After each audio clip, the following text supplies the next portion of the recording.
Hello and welcome to the Film Pulse Podcast. This is episode number 439. My name's Adam Patterson. With me today, we've got Kevin Rakestraw. Hey, Kevin. Hey, what's up? Not a whole lot. Keep him busy. Yes. This week on the show, we're going to be diving into a South by Southwest movie called Bitch Ass, which is premiering at the festival this week. We're also going to be going over some of what we're watching on the watch list and this week's new releases in theaters, VOD, and Blu-ray. Thank you so much for joining us this week. Please remember to review us on iTunes. That would be very helpful. No housekeeping to speak of, really. We have our theme for this month's Saved by the 90s. We're going to be recording that this coming week, so stay tuned. I'll keep everybody posted on the status of that. I'm always happy. Every time there's a theme, like I'm always overjoyed with what we decide on. And I think this month's going to be a fun one as usual. So South by Southwest is happening right now. We are covering it on the site. So stay tuned for some written reviews on that, and I'll probably be talking about more of what I've been seeing at the festival this year. We're covering it remotely, so we're not there physically, but Chris and I are looking at what they have this year. So the one that we're going to be talking about first is called Bitch Ass. This is directed by Bill Posley. I have a synopsis here. A gang initiation goes wrong when a group of 4 recruits break into a house of horror as they're all forced to play deadly games for their lives. Win and you live, lose and you die. So this one seemed very intriguing to me. This is supposedly the first black masked serial killer movie. And I was like, oh, that's great. I mean, there's definitely slasher, like Candyman comes to mind immediately. Like that's a slasher movie featuring a black villain. And then of course this is a movie that also draws heavy inspiration from other films like People Under the Stairs, Tales from the Hood. And according to the press notes, Meteor Man too, which I think is really funny that he mentions Meteor Man in that. But remember Meteor Man? I do. I'm going to have to rewatch that. I have a Meteor Man poster. Not a lot of people can say that. I wonder how many people can say that. Probably like 4. But I do have a Meteor Man poster.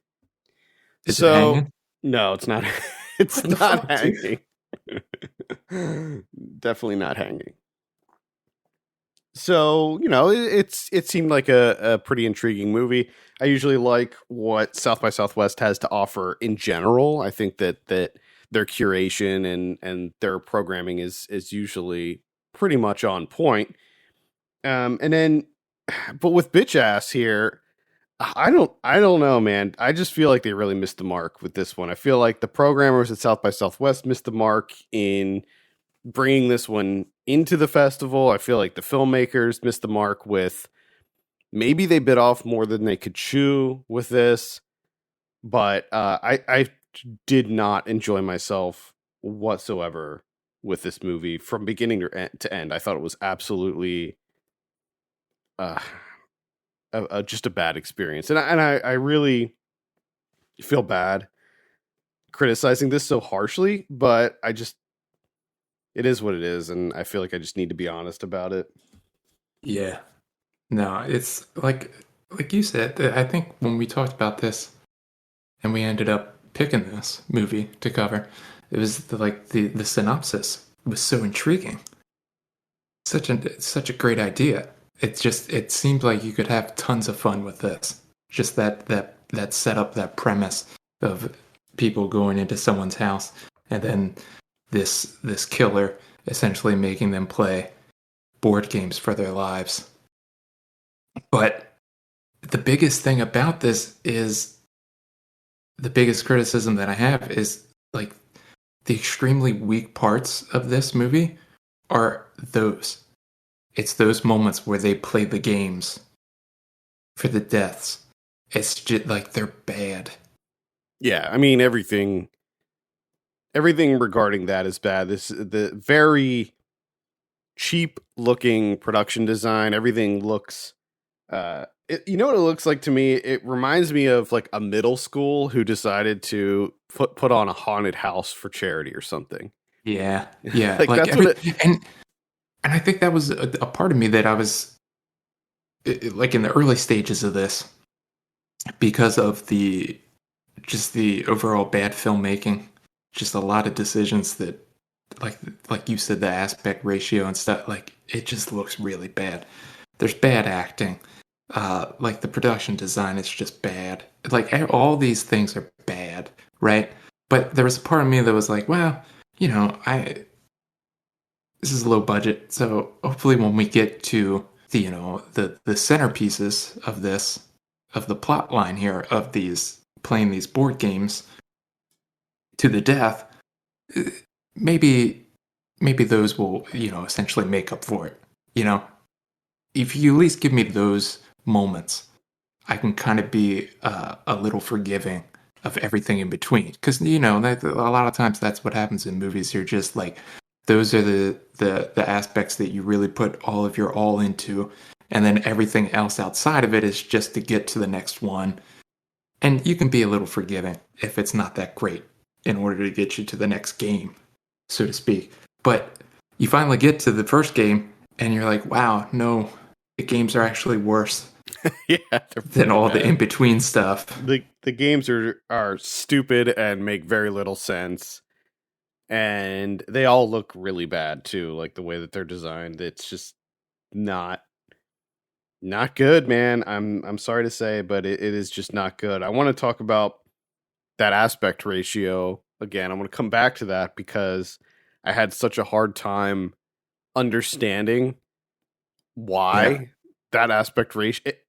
This is like I don't know what the aspect ratio is. I'm not super good at like detecting, what aspect ratios are unless it's 4 by 3, 16 by 9, standard stuff. But yeah, this was this super wide aspect ratio. So basically the whole movie was told in this little sliver in going across the screen, and you just didn't know, like there was just so little space that they were working with that I felt like everything was just so cramped and it was annoying. Like it was very frustrating.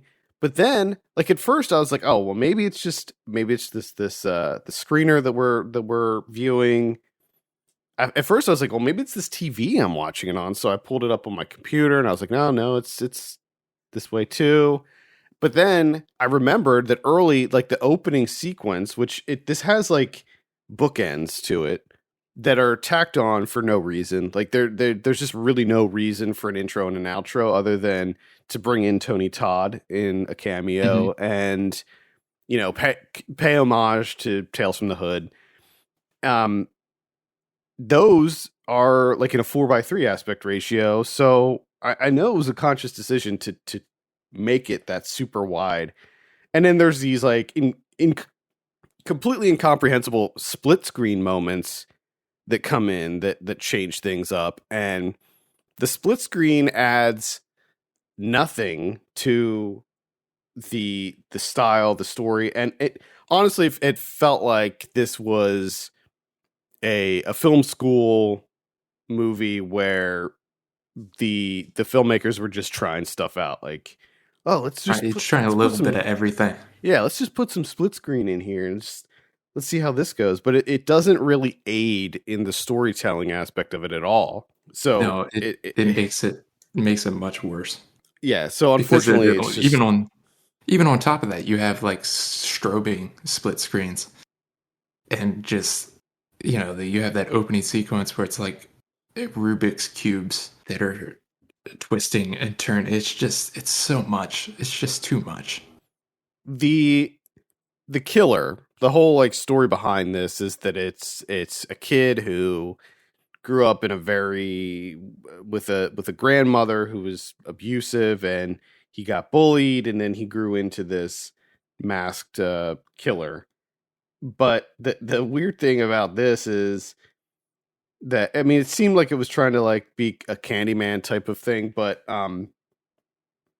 it's strange because it's two different actors. So there's flashbacks that go back to 1980, which, by the way, no one is going to be convinced that that is 1980 when you see modern cars just driving around in the background of every scene, and the like the clothes that they're wearing. Like 1980 was basically the 70s still.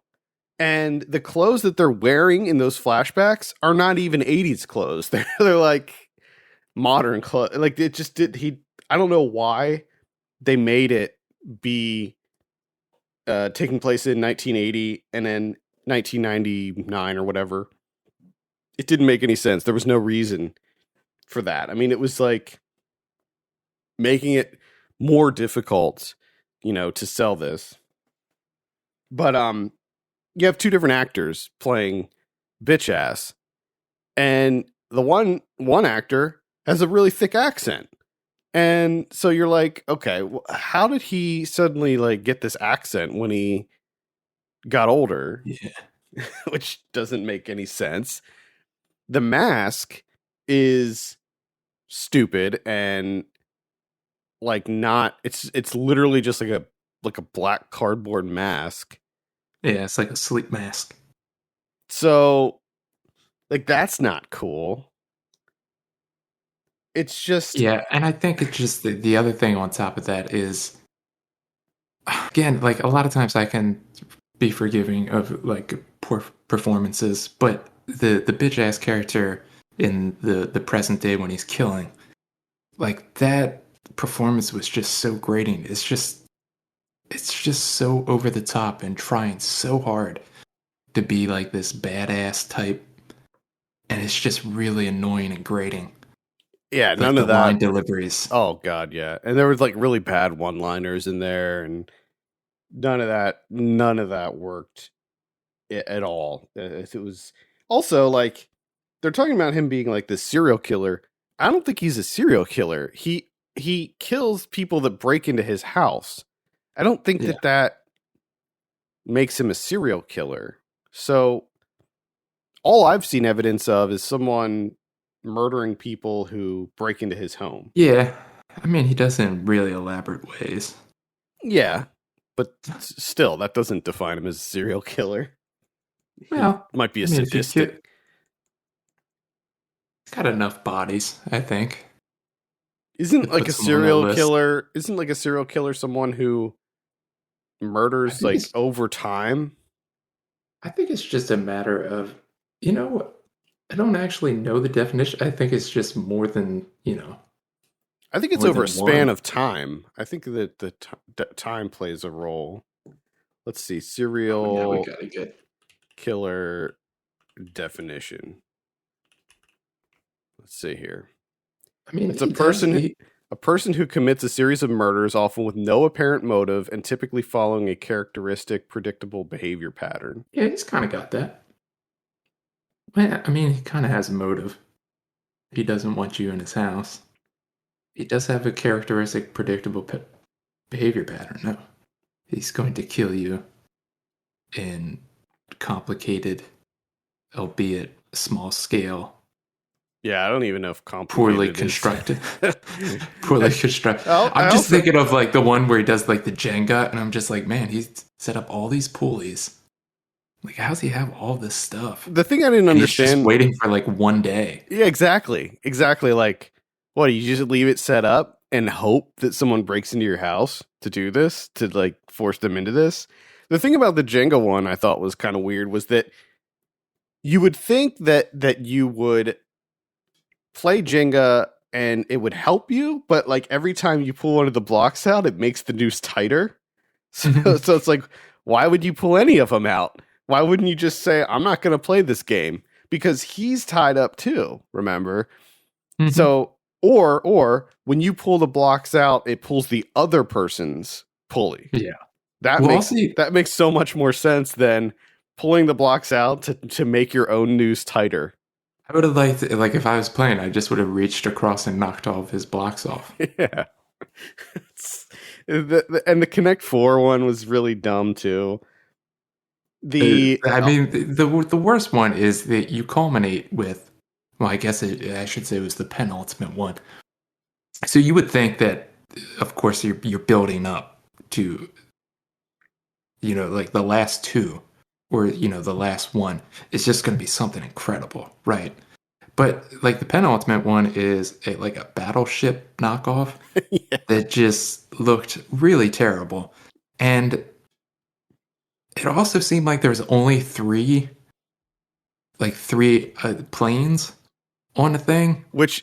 and also it seemed like they only took up one space. You know how in Battleship the ships are Yeah, like different sizes. Well, these look but like they he had took up to, one spot.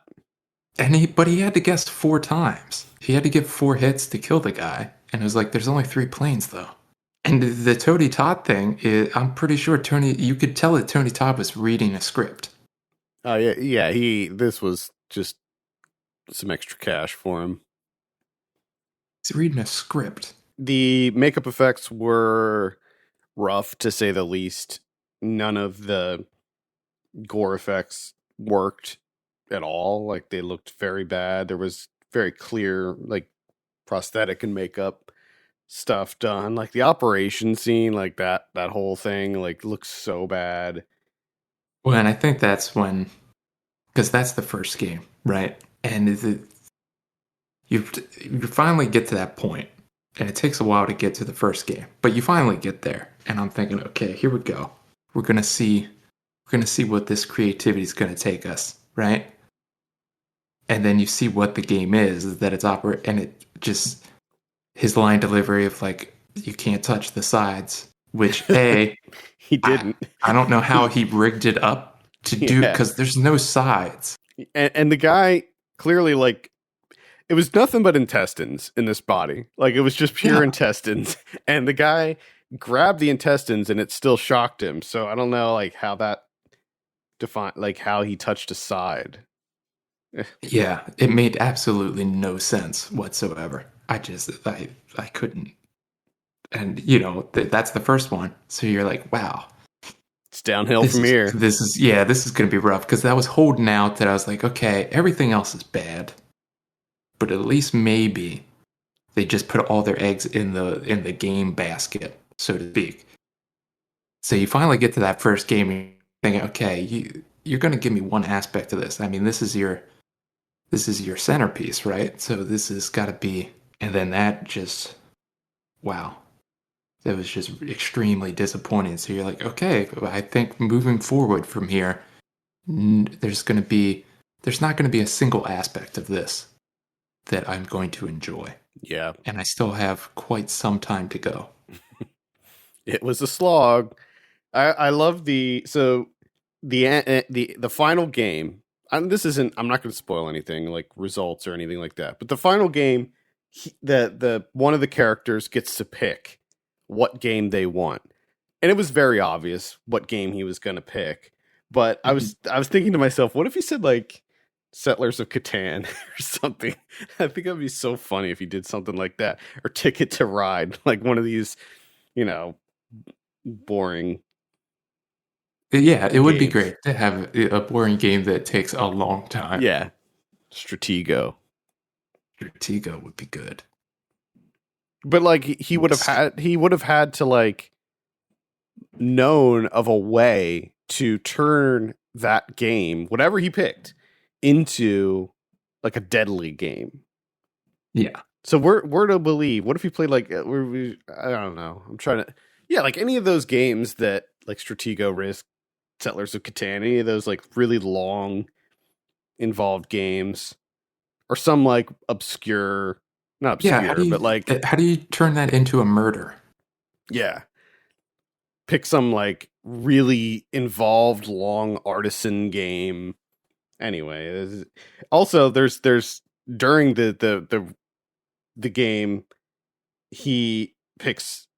So they play rock paper scissors, and when if you pick rock and you lose, you get hit with a rock or whatever. And there's one time where he picks scissors and he loses, and the guy burns him with a lighter. And it's like, wait a minute, he picked scissors. So we saw before what happens if you pick paper and if you pick rock and you lose. But why would we go to a lighter with scissors? There's a missed opportunity there. There's a moment where so like the main character, we don't know who his dad is, and I thought for sure that they were going to reveal like something about who his real dad was, and they didn't go there with it, and I was really surprised. I thought for sure that It's bitch ass actually, was going to be his dad. I was actually really like, I was surprised too because I felt it. I saw it coming. I was like, man, they're gonna do it. They're I gonna do it. Yeah, I And thought for I sure. was really happy that they didn't because I think it would have made it much worse. Mm-hmm. It would have made the whole thing make even less sense than it already does. There's also a scene where a woman is hooked up to an IV and she gets the IV pulled out of her and instantly dies. Which I was like, wait a minute, what? Wow. Another thing that I would point out because we talked about this off air, but there's this there's a lot of decisions that are made in this movie, visually speaking. A lot of visual like flourishes and stuff that are thrown in for really no reason, just really confusing. But one of the main ones is essentially labeling every room Ugh. an And aspect of the house that you don't really need to for some reason. the games too. They did the same thing with the games. And I just don't, they were like, oh, bring her down the hallway. And then it's an overhead shot of a hallway with the words hallway I thought at first emblazoned on the floor. And I'm just like, I know what a hallway is. when they did it the first time they did it, I was like, oh man, here we go. Like I was like, okay, the each room is labeled because it's like a board game. Like so the whole house is a board game. But I thought that it was like actual like there within the movie, not just added for the viewer for our benefit. And then after like the second one, I realized like, oh no, like those are just like titles added in post, presumably for art for us. Like, Yeah. And that's and what I mean. I don't understand. You're giving me an overhead shot of a narrow walkway with inside of a home. I know that's a hallway. I know what a hallway is.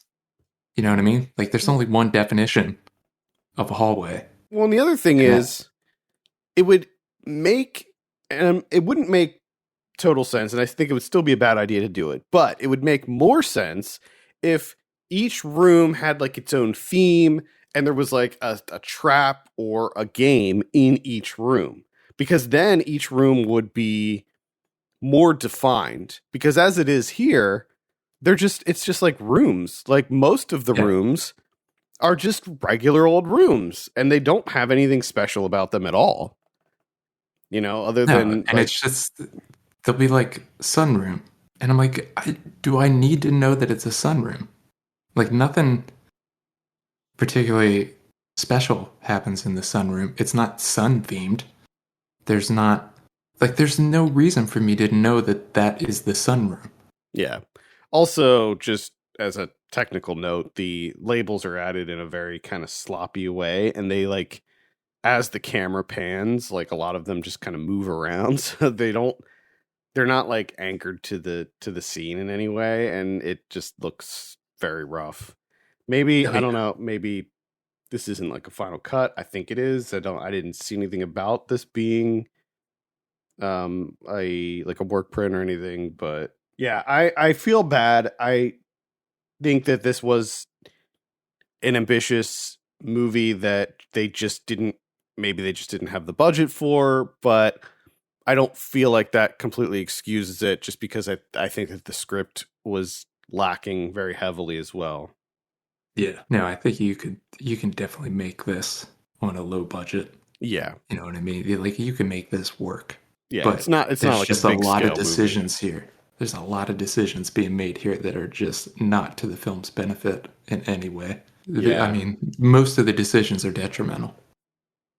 And again, I feel bad like ragging on it and criticizing it so harshly, but it's just Just it, I just feel like I have to. but like you said, it really does not feel like a finished product. No, it It's doesn't. really confusing for And you to again, say that it's South by Southwest. yeah, exactly. Like again, I'll just reiterate, I don't understand how this got into South by Southwest. I mean, this is like one of the big film festivals. It's not like, one of these like dances with films, for instance. This seems like one that would be in dances with films where it's like really micro budget type stuff. Yeah, yeah. That's like first Because time even filmmakers, student filmmakers. yeah, because even if you told me that this was playing Slam Dance, I would be surprised. Yeah, I would be I'd be like, surprised. wow. Yeah, this definitely doesn't fit.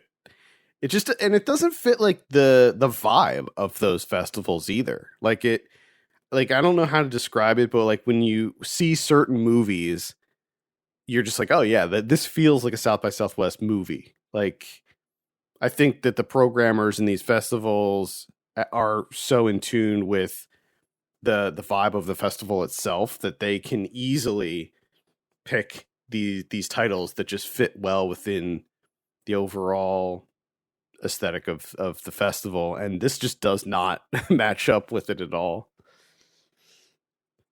Again, no, I think maybe it was chosen maybe on the just the premise alone. It's a cool idea, but it just does Yeah. not execute. No. No. All right, let's go ahead and give it a score. Kevin, what are you going to give Bitch Ass out of 10? Like a 1 I'm or also a giving half. this is a half for me. Yeah, I was thinking, do we go halves? But I'm gonna go. Um, yeah, it's like rating this on Letterboxd. It'll be a half, so it's like a half or one, either one for me. It's just I can't recommend it at all. This is probably going to be No. one of the most disappointing things that I've seen this year. So yeah, unfortunately, again, I feel Yeah. bad saying that, but it is what it is. Unfortunately, like you said, it is what it is. I mean, it's Can't it's sugarcoat it. bad. It is bad. It is very bad. Yep. All right. Moving on to one that is not bad that is playing South by Southwest, and this is another horror movie. It's called Deadstream, and this is directed by Joseph Winter and Vanessa Winter. It is a sort of like a found footage style movie. I would call this like more of a horror comedy. And the premise of this one is that you have a live streamer. He's like a Twitch streamer, and he encountered some controversy that got him canceled, and he took some time off to reflect, and he is deciding to come back. He got suspended, I think, from the platform that he was on, and he comes back 6 months later, and he has this plan to spend one night in this really haunted house, and he locks himself in. He removes the spark plugs from his car so he can't wuss out. And the movie is just him encountering the ghosts of this house, and it's shot in a way where like he's live streaming the whole thing. So like we're the viewers watching this live stream, and they do a really good job. One of the things that I tend to criticize the most with found footage or screen life movies, any of these movies that try to do that type of thing, is the just the technology aspect of it and whether or not it's believable. And I think that they do a really good job in this. Obviously, they can't use like the Twitch branding or anything like that, but they do a pretty good job of like kind of recreating what the Twitch ecosystem is like. So they have like uh they'll periodically check in with like the chat and stuff, and it feels very accurate to that live streaming thing. So they did a really good job with it technically, and also the way that it works is like he'll go into a room and he has like cameras, like he's holding a camera, he has a camera on his head, and then he has another camera that's pointed towards him, and he'll like mount the camera in a room, so then we'll have a new angle and it's hooked up to motion sensors, so anytime there's motion it'll switch to that camera. And they did a really good job with that. The movie, I would compare it to something like Evil Dead 2.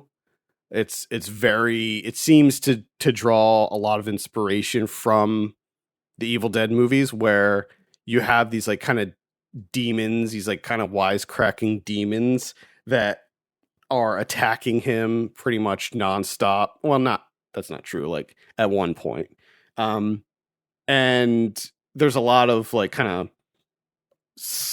I would say like kind of slapstick uh, comedy in here, but it's all done very very well. It doesn't feel like it's ripping off Evil Dead or anything like that. It's definitely its own thing, and I enjoyed it quite a bit. I would definitely recommend it. This was picked up by Shudder already, so it'll be dropping on Shudder, I think, later this year.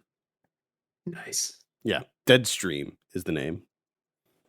Keep an eye out for that one. I watched Threads last night, 1984. Threads, Mick Jackson. What Ugh. is Mick Jackson directed? Because Bodyguard. that's not a name. Yeah, it's not a name that I know. I'm like, I've never heard of this guy. Like, what else has he done? Because Threads is pretty good. And it was surprising to see the rest of his filmography. So this is Nuclear Holocaust, 1984. I think if you watched this in the 80s, it had to be just like an absolutely harrowing experience, because it is watching it in 2022, because this movie is just fucked. This is a made for TV movie too. Yeah. This played on TV. Yeah. And it's nuts because I love the way the overall structure of this is just fucking phenomenal, because it starts out with just being a very intimate story of this young couple getting pregnant, really. And a lot of the geopolitical stuff is just kind of happening in the background on radios, on TV, like just kind of getting updated throughout, between the US, Iran, and Russia. And it's just, you can see it like quietly escalating, like through little news snippets and stuff. But most of the focus is on the couple themselves, like telling their parents meeting each other, them buying a house, him working his job, like that kind of thing. And it just worked really, really well, I thought. And then, you're kind of building up to it, where it was like essentially this working class city of Sheffield is like them implementing their emergency plans, where it's, they're kind of getting ready, but you don't know if it's actually going to happen. They're just making sure that they're prepared, really. And then all hell breaks loose, which I wasn't 100% ready for, because it takes a while for it to happen. And it just, like, to me, the buildup of it is just masterful. Because then when it is unleashed, it's a fucking nightmare. It's just like you said, this is made for TV, and the images that you see when it finally does happen, I wasn't quite prepared for it. Nah, this is a movie you can't unsee. Like, you will always remember this movie. Yeah, because it gets, oh man, It's about as it gets bleak bad. as you can Yeah. possibly get. Oh yeah, because I mean, nuclear holocaust is bleak. You're not. This is a very straightforward, almost scientific, hey, this is what would happen. I mean, of course, they take some liberties with some things, but for the most part, it's like, hey, we're not going to sugarcoat it. Nuclear holocaust would be fucking awful. Yeah, this is what your body goes through after being exposed to this. If you survive, the Yeah. initial blast. And I think if I would survive and I look out and you see everything's on fire, I'm dead. I'm killing myself right there. Like, I think, there's no point. yeah, I mean, Like, you see that the life that these people are forced to lead afterwards is that's what I don't. oh That's what I don't quite understand. Is like, how do you see that initial? You just look out on that landscape, and be like, I'm gonna stick around. I'm gonna see how we bounce back from this. yeah. I mean, No. one of the scariest things. I don't know if it's the scary anyway. Is the fact that they weren't even involved. Like it was not a war that they were involved in, and it was a bomb that was miscalculated or malfunctioned and dropped. So like they weren't even involved in this war that was happening, and yet they're the ones who were suffering the most from it. The fact that they were just kind of caught in the crossfire of this. Yeah, this is bleak as hell, and it keeps going, and it keeps progressively getting worse after that Yeah. initial build up, and you're just like, oh, please stop, Just stop at some point. Like, I get it. yeah, it's a really tough movie for sure. It's Yeah, it and it's incredible. It's incredible yeah, no, to be clear. it's one of those things where I will never watch this ever again. Never in a million years. I never Mm-mm. want to see this movie again. Nope. But I do think that you should see it. Yeah, I agree. And it's And it's it's on on Tubi it's on Tubi. It's also on Shutter and Mubi and and Arrow. yeah. So Or it's you could rent it on Amazon if you want. If you want to pay for it. I don't know I why, but if you want to. I think that you should probably not watch it on Tubi unless you have. I don't know if Tubi has like a plan where it's no commercials, but This is the one weird time where the commercials helped. yeah, I don't know. I feel like injecting in like Swiffer commercials into It threads it would not it, really. it it shouldn't work, but it provides you with levity to be like this, nuclear holocaust, endless suffering that just keeps compounding and compounding and getting worse and worse. And then you get a little break because then you get to see about Taco Bell breakfast burritos, and you're like, oh, thank God! Like, actually, some hope in the world. This is great. Got it. Okay. All right. Well, that's Threads. That's like one of the most depressing movies you will ever see. Oh yeah, Moving definitely. on from that, another South by Southwest movie that I saw this week is called Skate Dreams. This is a documentary by Jessica Edwards. Now, if you have been a listener for any amount of time, you'll know that I'm really into skating, and this is a skateboard documentary about women's skateboarding. It's an okay documentary. It mostly takes a look at modern women's skateboarding, like where the sport is at now, and it follows around some of the more popular women skateboarders who are competing today, including the USA women's team that went to the Olympics. I feel like and they sort of talked about like how the fact that like skateboarding was always a predominantly male driven sport, and that it was always really difficult for women to break into skateboarding, and it was always sort of an uphill battle for women skateboarders as far as like earning a living doing it and stuff like that.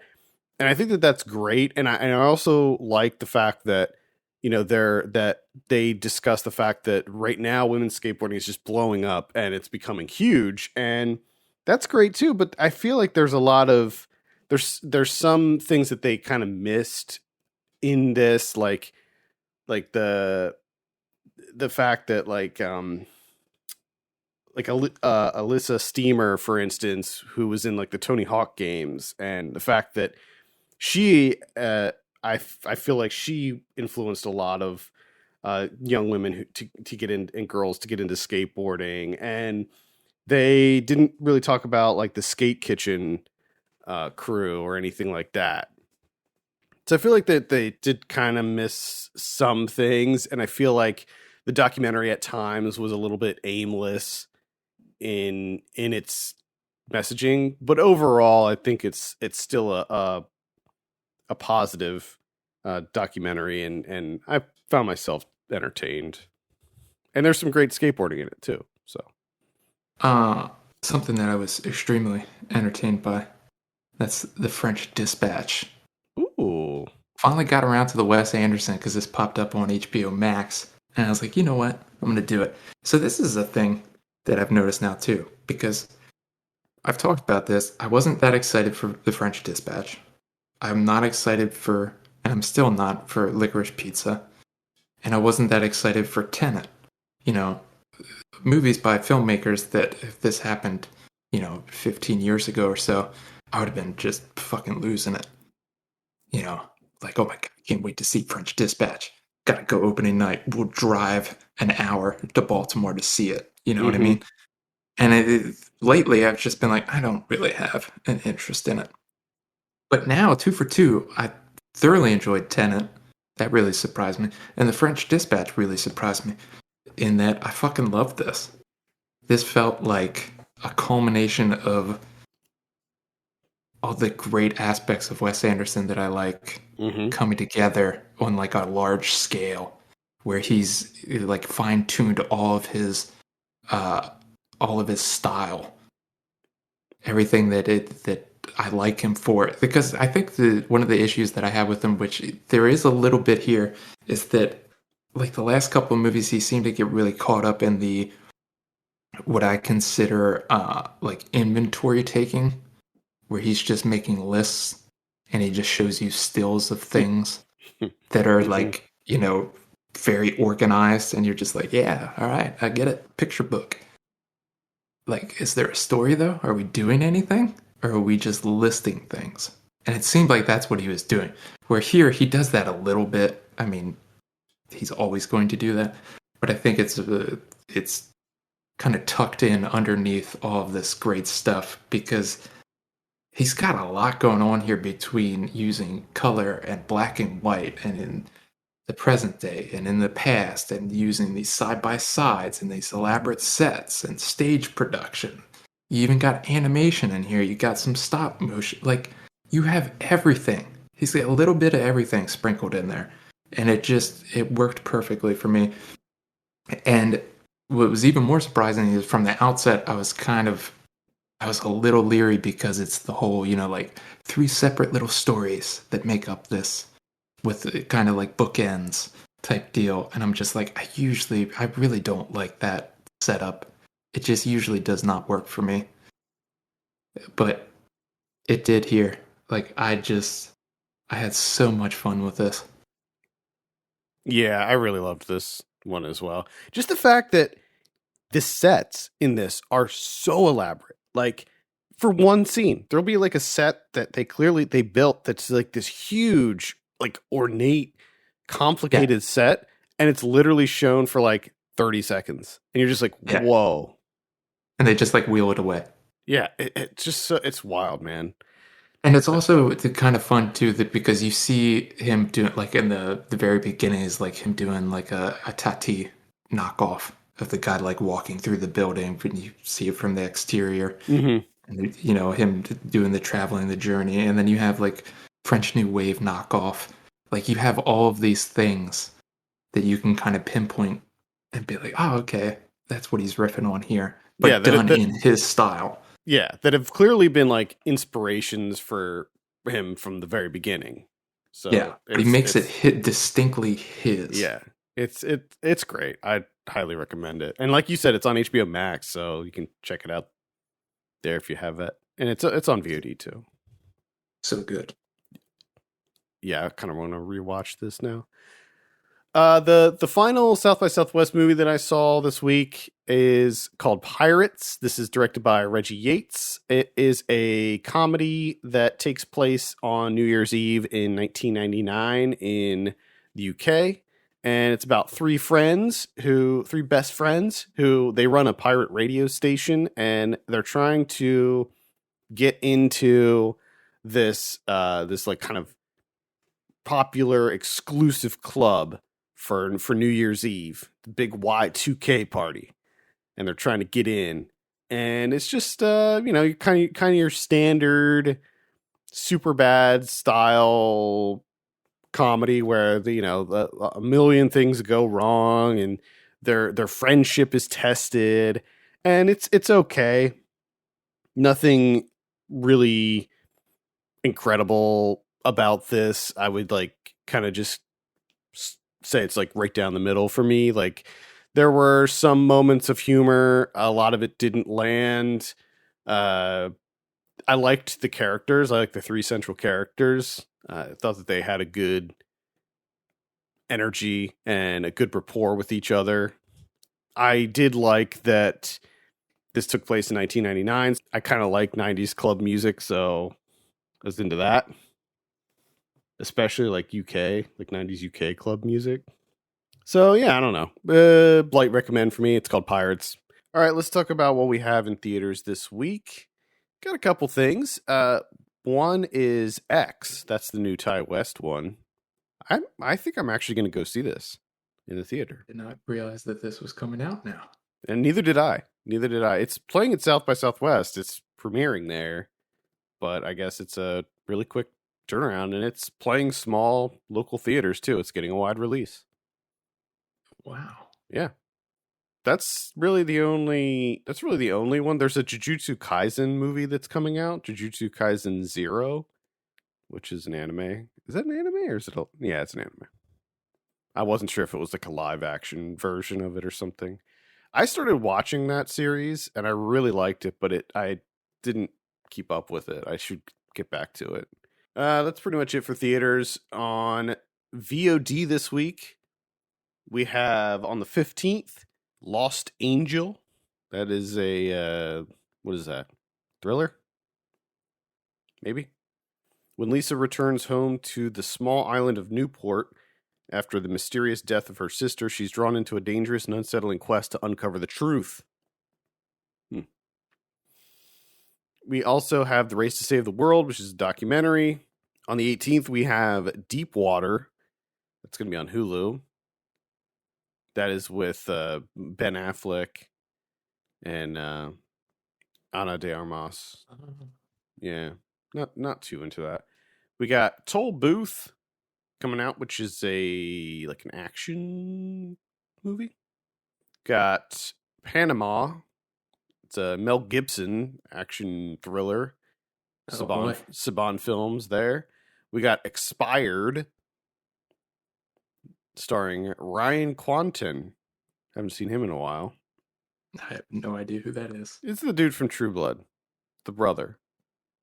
No, I've never watched True Blood. Oh, really? I thought you did. I forgot that was a show. It really wasn't that great. People, whatever. Yeah, it's a futuristic action thriller from the looks of it. Let's see what else we have here. The Hater. It's a comedy.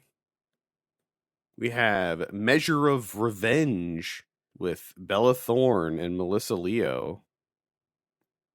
Probably skip that. Tethered coming out. This is a kind of an interesting concept. It's about a guy who lives in the woods in North Carolina, but he's blind. So he has like strings set up all over the place, and that's how he gets around. Lives in the woods. This does sound kind of interesting. There's a mysterious creature lurking in the woods. Yeah. I like wood creatures. The only thing that gives me a little bit of hesitation with it is that Gravitas Ventures is the company putting it out, and honestly, their output over the last couple of years has been very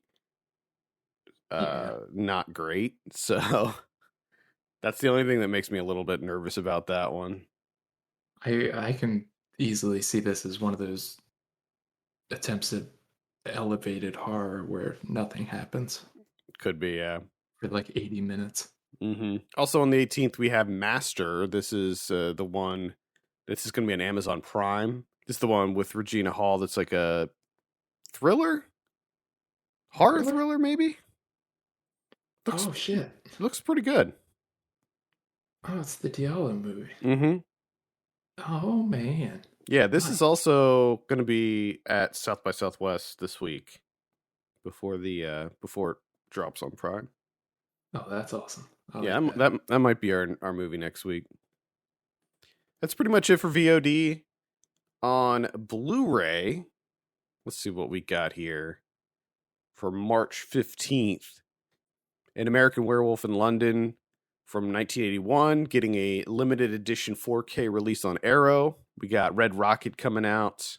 If you haven't seen that yet, I would recommend it. West Side Stories coming out in 4K. That's the new one. Dream a Little Dream from 1989 coming out on the Vestron Collector series. That's the Corey's one. I've never seen that. Might have to check that out. Nightmare from 1984 coming out. Sorry, 1964 Collector's Edition. Contraband from 1980. Murder in a Blue World from 1973. The Boy Behind the Door from 2020. That is on Shudder, so if you have Shudder, you can watch that on there. See, we got Farewell from 1930. Rifkin's Festival from 2020. Zoot Suit from 1981. Zoot Suit. Such a fun couple of words to say. I really like the cover of this one. Based on a 1940s Los Angeles murder trial, the film follows the case of members of a Mexican-American gang led by Henry Reyna as they're tried and sentenced to San Quentin for a murder they may have not committed. Kino is putting that out. Let's see. Signal the movie. I'm not sure what the alternative to that is. Signal the movie. Oh, it's a Japanese drama series. Ah. And then okay. Never heard of it. Death Race 2050? Question mark? I didn't know that this existed, but I guess they made a in 2016 they made a new Death Race movie. With Malcolm McDowell. Maybe I did know that. Maybe I did see that. Yeah, actually. you did. You gave it 2.5 stars. There we go. I remember it now, actually. It's starting to come back to me. You say you love the original, hate the remakes. This is somewhere in between. All right. Flipper from 1996, starring Elijah Wood and Paul Hogan. Oh, man. Classic. Brazil from 1985. Yeah, that's pretty much it. What about Criterion's? We have a re-release of Jean-Pierre Melville's Le Cercle Rouge from 1970. The French classic. Nice. Great. Been eagerly anticipating that one. I know you have, and it's finally here. Whew. All right, I think that's going to do it for this week. Thank you so much for tuning in. You can send us your questions and topics to podcast@filmpulse.net. You can follow us on Twitter @FilmPulseNet and at FilmPulseKevin. And if you have a minute, consider reviewing us on iTunes. That would be very much appreciated. For Kevin Rakestraw, my name's Adam Patterson. We'll see you next week.